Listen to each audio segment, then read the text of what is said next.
मेरे प्यारे छात्रों, सृजन क्लासेस के इस वीडियो लेक्चर में आप सभी का बहुत बहुत स्वागत है। आज हम लोग धातु और अधातु के अंतर्गत जो भी इसके बचे हुए पार्ट्स हैं उस पर डिस्कस करेंगे। तो सबसे पहले हम लोग संचारण पर डिस्कस करते हैं। संचारण हम लोग पहला चैप्टर में भी डिस्कस कर चुके हैं। एक बार फिर से संचारण पर चलते हैं, क्योंकि जब यह बात धातु से संबंधित हो तो उसमें संचारण नहीं हो तो कोई बात नहीं बनती है। क्योंकि आप जानते हो कि जो भी धातु होते हैं वह यदि उसको खुला छोड़ दिया जाए तो वह नमी या जलवाष्प या और किसी चीज के रिएक्शन होने के कारण वह संचारित होने लगता, वह क्षय होने लगता, उसके ऊपरी परत में क्षय होने लगता है। इसी स्थिति को हम लोग संचारण कहते हैं। तो संचारण से बचने के बहुत सारे उपाय होते हैं, जिसमें से एक उपाय हो गया पेंट करना। उसी तरह से जस्तीकरण के द्वारा, मिश्र धातु में बदल करके, बहुत सारे ऐसे प्रोसेस हैं जिसके द्वारा हम लोग धातु के संचारण को रोक सकते हैं। तो चलते हम लोग पहला पॉइंट संचारण पर।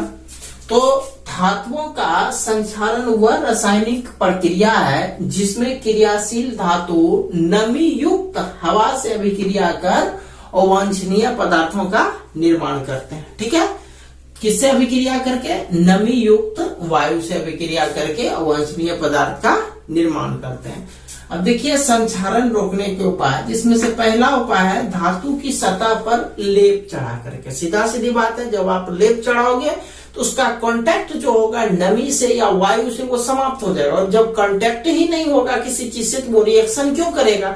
और जब रिएक्शन ही नहीं करेगा तो उसका संचारण ऑटोमेटिक रुक जाएगा। तो वही है, धातु के बाहरी सतह पर बीज या वर्निश की पतली परत चढ़ा देने पर धातु का वायु या नमी से संपर्क समाप्त हो जाता है और उसका संचारण रुक जाता है। ठीक है, पहला पॉइंट। दूसरा पॉइंट है रंगाई या पेंट करके। तो पेंट में भी सेम स्थिति वही होता है कि धातु की सतह पर पेंट करने से उस पर नमी या वायु का कोई प्रभाव नहीं पड़ता, और जब नमी और वायु का कोई प्रभाव नहीं पड़ेगा तो वो संचारित होगा ही नहीं। तीसरा है जस्तीकरण। नाम से पता चलता है जस्तीकरण मतलब जस्ता का बात हो रहा है। तो इसमें क्या किया जाता है कि किसी धातु को पिघले हुए जस्ते के अंदर डाल दिया जाता है। पिघले हुए जस्ते के अंदर डालने से जस्ता का एक परत जो है उस धातु पर जमा हो जाता है, जिसके कारण उसका वायु से कांटेक्ट समाप्त हो जाता है और वह संचारित होने से रुक जाता है। तो धातु को किसी पिघले हुए जस्ते में डुबा देने पर धातु पर जस्ते की एक परत चढ़ जाती है, जिससे उसका संचारण रुक जाता है। ठीक है, नेक्स्ट पॉइंट है विद्युत लेपन। विद्युत लेपन तो वैद्युत अपघटन की क्रिया के द्वारा किसी धातु पर अन्य धातु का लेप चढ़ाने से धातु का संचारण रुक जाता है। बात जस्तीकरण वाला ही हुआ। जस्तीकरण में क्या था कि उसमें पिघला हुआ जस्ते में धातु को डुबाएगा, और इसमें क्या है, इसमें है वैद्युत अपघटन की क्रिया। वैद्युत अपघटन आपको पहले हम पढ़ा चुके हैं कि वैद्युत अपघटन की क्रिया में जो है किसी धातु को शुद्ध किया जाता है, परिशोधन किया जाता है। तो यहाँ पर भी विद्युत लेप चढ़ाने के लिए भी हम लोग उसी तरह से वैद्युत अपघटन की क्रिया का उपयोग करते हैं। तो इसमें एक धातु के ऊपर किसी दूसरे धातु का लेप चढ़ाया जाता है, जिससे पहले जो है जिस धातु पर लेप चढ़ाया जाएगा तो पहले जो वायु कांटेक्ट में आएगा वो तो लेप से आएगा तब तो अंदर आएगा। तो इसीलिए चूंकि आंतरिक भाग में जो धातु होते हैं इससे कांटेक्ट वायु या नमी का समाप्त हो जाता है, इसीलिए धातु संचारित होने से बच जाता है। नेक्स्ट पॉइंट है मिश्र धातु में परिवर्तित करके। तो मिश्र धातु में परिवर्तित करने से क्या होता है, कुछ धातुओं का एक ऐसा स्पेशल गुण होता है, जब उसको मिश्र धातु में परिवर्तित कर दिया जाता है तो उसका गुणवत्ता, मजबूती दोनों प्रभावित होता है। यानी उसका गुण जो है वह पहले से ज्यादा वह पावरफुल हो जाता है, और जब पावरफुल हो जाएगा तो निश्चित तौर पर उसके संचालन में कमी आएगी ही आएगी। तो वही है, कुछ धातुओं को मिश्र धातु में परिवर्तित करने से उसकी गुणवत्ता एवं मजबूती बढ़ जाती है, जिससे उसका संचालन रुक जाता है। तो ये 5 विधि आप लोग एग्जाम के व्यू से याद कर लीजिएगा, जिसमें हम लोग संचारण को रोक सकते हैं। धातु की सतह पर लेप चढ़ाकर, रंगाई या पेंट करके, जस्तीकरण करके, विद्युत लेपन द्वारा और मिश्र धातु में परिवर्तित करके। ठीक है, चलिए इसका स्क्रीनशॉट ले लीजिए। चलिए ठीक है, इसको मिटाते हैं।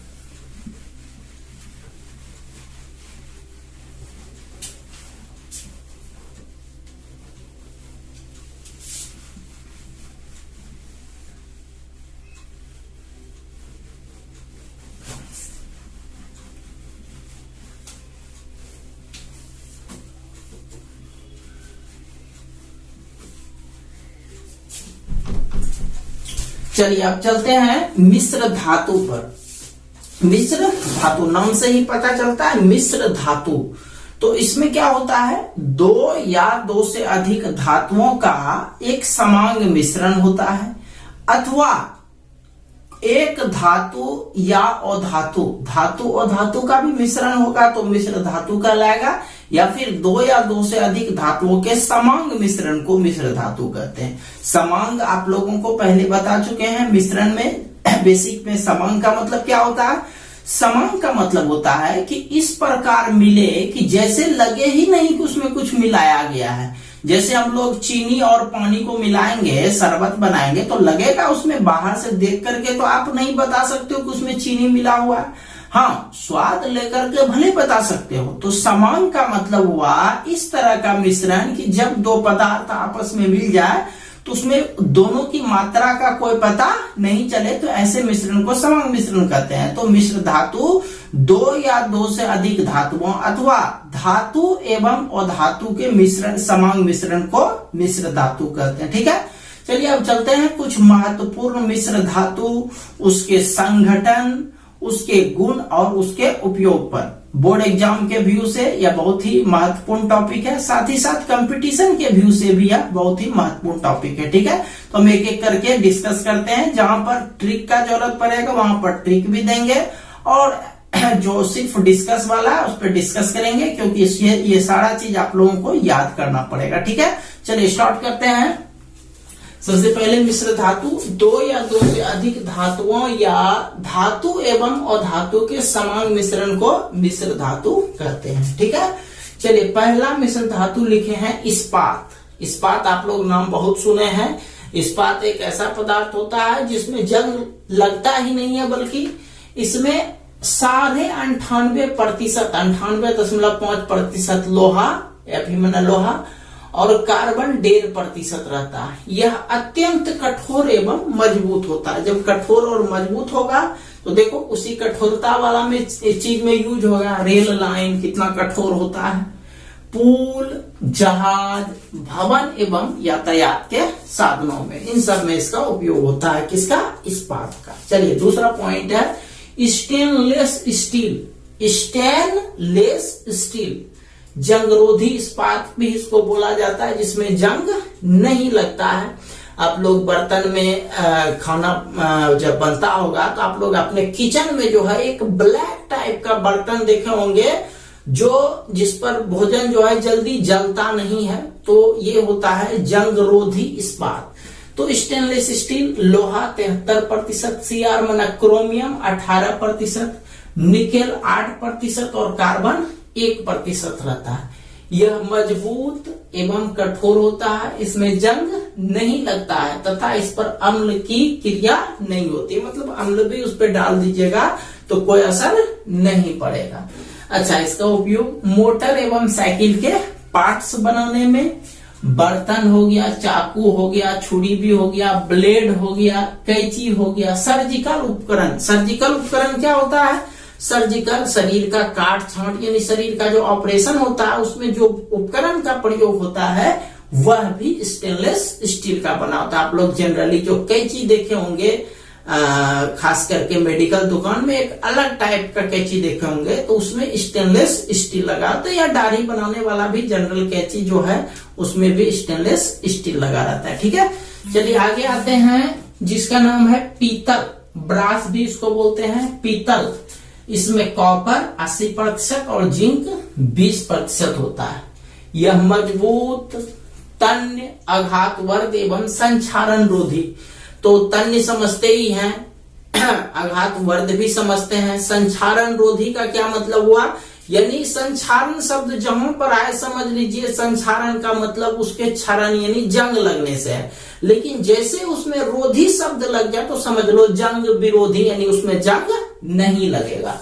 तो यह मजबूत, तन्य, अघातवर्ध एवं संक्षारण रोधी होता है। संक्षारण रोधी जब होता है इसका उपयोग हो गया बर्तन बनाने में, मूर्ति बनाने में, वाद्य यंत्र में, तार में, तार सुने हैं, नट बोल्ट बनाने में, ताला बनाने में, सिक्का बनाने में, तो इन सब चीजों में पीतल का उपयोग होता है। ठीक है, अगला है कांसा। देखिए पीतल और कांसे का बर्तन आप लोग अक्सर सुने होंगे, पीतल और कांसा, तो दोनों में एक चीज सेम है, वो है कॉपर, और दूसरा चीज एक है जिंक और एक है टीन। तो दोनों में जो है कंफ्यूजन जरूर हो जाता है कि कौन सा डाले, जिंक डाले पीतल में कि पीतल में Sn यानी टीन डाले, तो कंफ्यूजन होता है। इस कंफ्यूजन को दूर करने के लिए हम आपको एक ट्रिक बताते हैं जिससे आप हो सके तो कभी उस चीज को नहीं भूलिएगा। और जिंक तो जिंक हो गया और Sn हो गया यानी टीन हो गया, उस दोनों में आप लोगों को फर्क खूब आसानी से याद हो जाएगा। देखो भाई ये पीतल लिखा हुआ, ये कांसा लिखा हुआ, ध्यान देना। पीतल में 1 2 3 तीन अक्षर है, कांसा में 2 अक्षर है। तो पीतल एक तरह से बड़ा हुआ, कांसा एक तरह से छोटा हुआ। याद रखने के लिए हम बता रहे हैं, पीतल को बड़ा मानेंगे और कांसा को छोटा मानेंगे। अब देखो अंग्रेजी में जो है हम लोग लिखते हैं ABCD, हालांकि नियम है जो पहले लिखा था वो ज्यादा बड़ा होता है, लेकिन आप इसमें याद रखना कि जो लास्ट में लिखा था वो ज्यादा बड़ा होता है। ठीक है, जो लास्ट में लिखा था वो बड़ा होता है, यानी A से बड़ा B, B से बड़ा C, C से बड़ा D, D से बड़ा E, ये सब आप मान करके चलना। ठीक है, मतलब जो ज्यादा लिखा रहा है वो उतना ही बड़ा है ना, कि एक्चुअल में इसका कोई मीनिंग नहीं है, बट आप ऐसे याद रखना कि जो ज्यादा बाद में लिखा जाएगा वह उतना ही बड़ा होगा। अब आओ इस पे आते हैं। देखो पीतल और कांसा, पीतल में कॉपर कॉपर तो मिला रहा, अब जिंक है, एक में टीन है। तो देखो जिंक में जेड आ रहा है, टीन में एस आ रहा है, तो जेड का नंबर पहले है कि एस का, तो एस का नंबर पहले है, तो समझ लो एस पहले है तो एस छोटा हो गया, जेड जो है जेड का नंबर बाद में है तो बड़ा हो गया, तो इसीलिए बड़ा वाला में जेड हो जाएगा क्योंकि जेड बाद में होता है, और छोटा वाला में एस हो जाएगा, एस पहले आता है। ठीक है, तो जिंक हो गया आपका पीतल में, कॉपर तो दोनों में कॉमन है, और Sn टीन हो गया आपका कांसा में। ठीक है, चलिए आते हैं अब इस पे उसका गुण पर। यह मजबूत, कठोर एवं संक्षारण रोधी होता है। कौन? कांसा। ऊपर वाला तो पढ़ ही चुके हैं पीतल के बारे में। कांसा यह मजबूत, कठोर एवं संक्षारण रोधी होता है। इसका उपयोग हो गया बर्तन बनाने, मूर्ति बनाने, सिक्का बनाने। देखो तीनों एक्चुअल में मिलता है, बर्तन, मूर्ति, सिक्का उसमें भी है। अगला है मोटर एवं जहाज के नोदक बनाने में। ठीक है, तो ये सारा यूज हो गया आप लोगों का कांसा का। अगला चलते हैं जर्मन सिल्वर। तो नाम से ही पता चलता है सिल्वर माना चांदी होता है। आप जानते हो चांदी कितना महंगा धातु है, चांदी बहुत महंगा है, बट इसका नाम दिया गया है जर्मन सिल्वर। नाम है सिल्वर लेकिन इसमें सिल्वर नाम का कोई चीज नहीं होता है, लेकिन यह ऐसा दिखता है जैसे यदि इसका आभूषण बना करके दे देगा तो लगेगा कि यह ओरिजिनल पे सिल्वरे है, इस ये क्वालिटी होता है इसका। तो जर्मन सिल्वर में देखो कौन कौन होता है, कॉपर 60%, जिंक 20% और निकेल भी 20% होता है, तो 100% उड़ गया। यह मजबूत, कठोर एवं चांदी की तरह चमकीला, चूंकि नाम से ये चांदी लिखा हुआ है, इसमें सिल्वर लिखा हुआ है, तो मजबूत, कठोर, चांदी की तरह चमकीला, संक्षारण रोधी एवं उच्च प्रतिरोधी होता है। मतलब यह उच्च प्रतिरोध को सह सकता है। इसका उपयोग देखो जैसा कि नाम से ही पता चलता है जर्मन सिल्वर है, तो निश्चित तौर पर सिल्वर का आभूषण बनेगा ही, गहना बनेगा ही। तो खैर इसका उपयोग जो हो गया बर्तन, सिक्का, आभूषण, हीटर एवं अन्य उपकरण में। ठीक है, नेक्स्ट पॉइंट पर आते हैं। जर्मन सिल्वर के बाद शोल्डर या फिर टाका। नाम सुने हैं टाका। टाका जो है वैसे किसी को चोट वगैरह लगता है, कोई हिस्सा कट गया शरीर का, तो वहां पर सिलाई किया जाता है, बोलते हैं उसको टाका लग गया। ठीक है, तो यह टाका जो है, यह टाका एक दूसरे फील्ड में भी होता है। यह टाका तार कट जाता है तो वहां पर टाका लगाते हैं, जिसको सोल्डिंग करना कहते हैं। अच्छा, उसके बाद कोई बर्तन का जो छोर होता है वहां पर भी टाका का प्रयोग किया जाता है, टाका लगाया जाता है। तो शोल्डर, तो शोल्डर इसमें देखिए क्या पीबी होता है, प्लम्बम 50% और एसएन-टीन 50%, दोनों का मात्रा पीबी और एसएन का मात्रा 50-50% होता है। पीबी मरकरी हो गया, इसका गलनांक बहुत कम होता है, इसका गलनांक बहुत कम होता है, मतलब इस पे जैसे ही हीट देंगे तुरंत यह पिघल जाएगा, तो गलनांक कम होता है। तो इसका उपयोग क्या होता है, इसका उपयोग है विद्युत तार को वेल्डिंग एवं बर्तन के जोड़ों में टाका लगाने में। बर्तन के जोड़ों में टाका लगा, जोड़ का मतलब हुआ छोड़। चलिए नेक्स्ट आते हैं मैग्नीशियम, नाम है देखिए मैग्नीशियम। मैग मना मैग्नीशियम, एल मना एल्यूमिनियम, नाम से पता चलता है। मैग यानी मैग्नीशियम, एलियम नाम से पता चलता है। मैग्नीशियम, एलियम यानी एल्यूमिनियम और मैग्नीशियम, तो इसीलिए इसमें मैग्नीशियम 20% रहता है और एल्यूमिनियम 80% रहता है। ठीक है, यह मजबूत, हल्का एवं संक्षारण रोधी होता है। देखो जितना भी ये गुण आप देख रहे हो ना, यदि आपको गुण याद हो गया तो ठीक है, नहीं तो 2-3 चीज तो कॉमन सब में होता है। मजबूत होवे करेगा, कठोर होवे करेगा, कोई चीज हल्का होता है, कोई चीज संक्षारण रोधी होता है, तो मजबूत और कठोर डाल देना आपको यदि याद है तो ठीक है, नहीं तो ये 2 चीज देखो जनरली सब में मजबूत, कठोर या फिर अति होता है, तो कुछ चीज तो आप याद कर सकते हो, जैसे शोल्डर के बारे में, कि शोल्डर तो जल्दी पिघलता है तो इसलिए इसका गलनांक कम होता है, तो इगला एक स्पेशल गुण हो गया। वैसे बाकी जितना भी मिश्र धातु लिखे हैं, सारा का सारा मिश्र धातु क्या होता है, मजबूत होता है। सारा का सारा मिश्र धातु मजबूत होगा, कठोर होगा, क्योंकि मिश्र धातु का एक स्पेशल प्रॉपर्टी है कि वह 2 के साथ मिल करके उसमें एक विशेष गुण हो जाता है, वो मजबूत हो जाता है। तो खैर आते हैं हम लोग मैग्नीशियम पर थे। मैग्नीशियम 20%, एल्युमिनियम 80%, तो मजबूत, हल्का एवं संक्षारण रोधी होता है। अब इसका उपयोग देखो हल्के औजार, तराजू, मशीन के पार्ट पुर्जा बनाने में। ठीक है, तो ये हो गया आपका मैग्नीशियम का उपयोग। नेक्स्ट है ड्यूरेलुमिन। ड्यू आप लोग सुने होंगे, सेंट वगैरह होता है ड्यू, तो खैर ये है ड्यूरेलुमिन।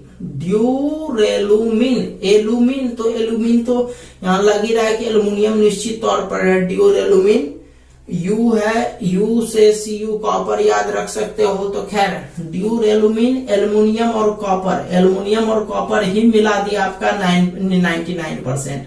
एल्युमिनियम 95%, कॉपर 4%, मैग्नीशियम 0.5% और मैंगनीज भी 0.5%। ठीक है, तो इसका गुण यह मजबूत, हल्का, कठोर एवं संक्षारण रोधी होता है। ठीक है, अब इसका उपयोग, ये जो ड्यूरेलुमिन है यह रणनीतिक कार्यों में ज्यादा उपयोग होता है। तो खैर रणनीतिक कार्य के लिए वायुयान जो है बहुत ही महत्वपूर्ण चीज होता है, औजार महत्वपूर्ण चीज होता है। इसका उपयोग हो गया वायुयान का ढांचा बनाने में, प्रेशर कुकर बनाने में, हल्के औजार बनाने में एवं बर्तन बनाने में। ये हो गया आपका ड्यूरेलुमिन का उपयोग। अब है एल्युमिनियम ब्रॉन्ज, तो एल्युमिनियम है तो Al होवे करेगा, ब्रॉन्ज यानी कॉपर हो गया, कॉपर 90% हो गया और एल्युमिनियम 10% हो गया। इसका जो गुण होता है वह जस्ट लाइक ड्यूरेलुमिन की तरह होता है, मजबूत, हल्का, कठोर एवं संक्षारण रोधी होता है।